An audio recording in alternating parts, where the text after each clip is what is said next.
சாதியை பற்றி பொத்தாம் பொதுவாக எவ்வளவு நேரமானாலும் பேசலாம், ஒரு பிரச்சனையும் இல்லை.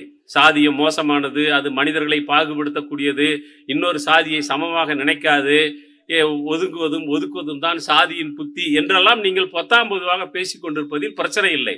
ஆனால் குறிப்பாக ஏதாவது ஒரு சாதியை சொல்லி இந்த சாதியினுடைய நடவடிக்கை சரியில்லை, இது தமிழ்நாடு அடைந்திருக்கக்கூடிய முன்னேற்றங்களுக்கு இடையூறாக இருக்கும் என்று ஏதாவது ஒரு சாதியை நீங்கள் குறிப்பிட்டு பேசினால் அந்த நிமிஷத்திலேயே அது பெரிய பிரச்சனையா மாறிடும்.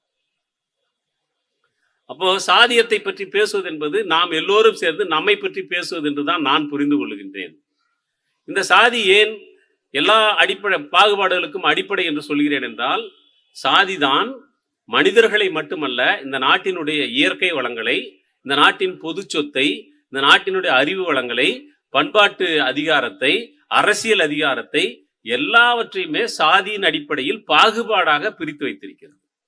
சாதி அடுக்கின் உச்சத்தில் இருந்து, சாதி அடுக்கு என்பது கிட்டத்தட்ட நம்முடைய கோயில் கோபுரங்களை போலத்தான் இருக்கிறது. அந்த கோயில் கோபுரத்தின் அஸ்திவாரத்திலே எப்படி அது பூமிக்குள் மறைந்திருக்கிறது, அகன்றிருக்கிறதோ அதை போல நாட்டின் மக்கள் தொகையில் பெரும்பான்மையானவர்கள் அடித்தளத்தில் இருக்கிறார்கள்.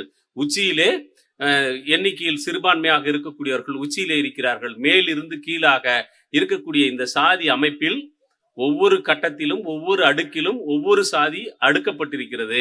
இந்த அடுக்கை நீங்கள் விரும்பினாலும் விரும்பாவிட்டாலும் மாற்றிக்கொள்ளவே முடியாது.